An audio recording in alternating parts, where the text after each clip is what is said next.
नमस्कार, जोहार, प्रणाम। आज जैसा कि आप सभी जानते हैं साथियों कि 25 जुलाई है और यही 25 जुलाई को माता फूलन देवी को एक सुअर, जिसको कह सकते हैं हिजड़ा, उन्होंने चोरी चुपके छिप करके गोली मारा था, जिसका नाम था शेर सिंह राणा। आज उनका शहादत दिवस है साथियों। सबसे पहले माता फूलन देवी को हाथ जोड़ करके सत सत नमन। साथियों, पता होगा आपको कि माता फूलन देवी कितनी संघर्षशील थी।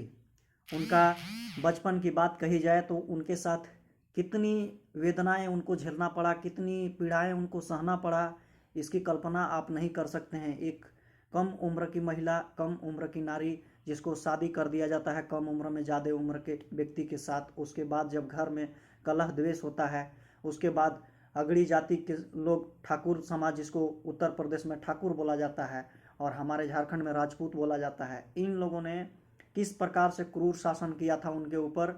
उनको पहले लगातार रेप किया 22 ठाकुरों ने, उसके बाद सड़क पर निर्वस्त्र घुमाया था। बताइए, इस तरह का यूपी में महिलाओं का जो है मनुवादियों के द्वारा इस तरह का दुर्व्यवहार और कर्तव्य किया गया था। आप यकीन नहीं करेंगे कि मनुवादी किस कानून को मानते हैं। मनुवादी मनुस्मृति को मानते हैं। मनुस्मृति में साफ लिखा गया था कि SC ST OBC यानी कि यहाँ के आदिवासी दलित को स्तन ढकने का अधिकार नहीं दिया गया था। स्तन ढकने पर टैक्स लगाया गया था।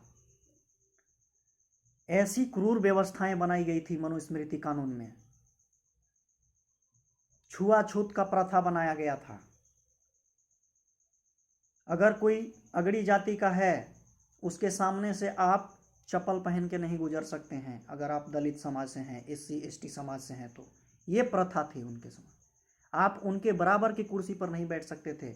ये बाबा भीमराव अंबेडकर को शुक्रगुजार मनाइए कि इन्होंने संविधान प्रदान करके गए हैं कि आज आप बोल पाते हैं, चल पाते हैं और बराबर के कुर्सी पर बैठ पाते हैं। तो हमें भूलना नहीं चाहिए बाबा साहब के अंबेडकर के संविधान को। माता फूलन देवी के साथ जिस प्रकार की क्रूरताएं हुई थी, उन्होंने 22 राक्षसों को गोली मारी थी, 22 के 22 राक्षसों को। तो क्या गलत था इसमें। और देखिए कि कॉलेजियम प्रणाली वाला जो एक वर्ग के, एक जाति विशेष का जज था, वो क्या करार दिया, माता फूलन देवी को डाकू करार दिया था। जबकि जब माता फूलन देवी का देहांत हुआ था, जब उन्होंने 22 ठाकुरों को मारी थी, 22 राक्षसों को मारी थी, तो ग्लोबल यानी कि वैश्विक न्यूज जो होता है, वर्ल्ड न्यूज होता है, उसमें छपा था कि बैंडिट क्वीन के नाम से छपा था माता फूलन देवी का नाम। विश्व की चौथी क्रांतिकारी महिला माता फूलन देवी थी। ये छपा था पेपर में। यहाँ के लोग छुपा रहे थे, डाकू कह रहे थे, लेकिन विश्व जान रहा था कि वो डाकू नहीं, क्रांतिकारी महिला थी। माननीय मुलायम सिंह की सरकार उस समय जब था, तो उन्होंने सरेंडर करवा करके, जब ये जंगल की राह पकड़ी थी, क्रांति की राह पकड़ी थी, तो उन्होंने सरेंडर करवा करके और सांसद बनाया और सांसद बना करके दिल्ली के सदन में भेजा था। लेकिन इन मनुवादियों को रास नहीं आया और चोरी चुपके छुप करके गोली मारे। और जिस समय इनको गोली मारी गई थी, उस समय राजपूत मुख्यमंत्री था। जानते हैं कौन मुख्यमंत्री था? उस समय मुख्यमंत्री राजनाथ सिंह थे यूपी के। और आज भी मुख्यमंत्री अजय सिंह बिष्ट उर्फ योगी आदित्यनाथ, जिसको आप लोग बाबा बाबा कहते हैं, वो बाबा नहीं, पाखंडी है। वहाँ पर आदिवासी दलित के साथ जिस प्रकार का काम हो रहा है, आप यकीन नहीं करेंगे कि हर विभाग में, हर क्षेत्र में इस वर्ग के लोग आतंक चरम पर मचाए हुए हैं। आज उनका शहादत दिवस है। हम सबसे निवेदन करते हैं कि ऐसी महान क्रांतिकारी महिलाओं का, वीरांगनाओं का यादगार बनाए रखिए। इतिहास से हमें बहुत कुछ सीख मिलता है।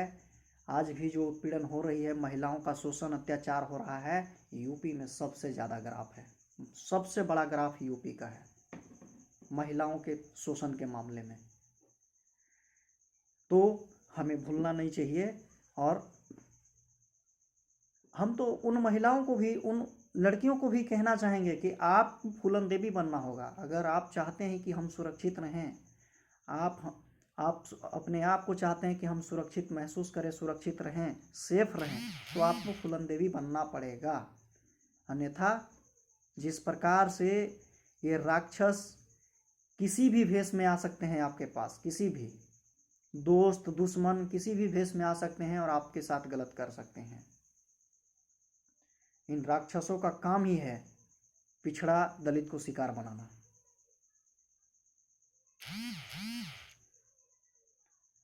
बहुत बहुत धन्यवाद सभी साथियों को। वीडियो को ज़्यादा से ज़्यादा शेयर करिएगा और बताइएगा कि फूलन देवी कौन थी।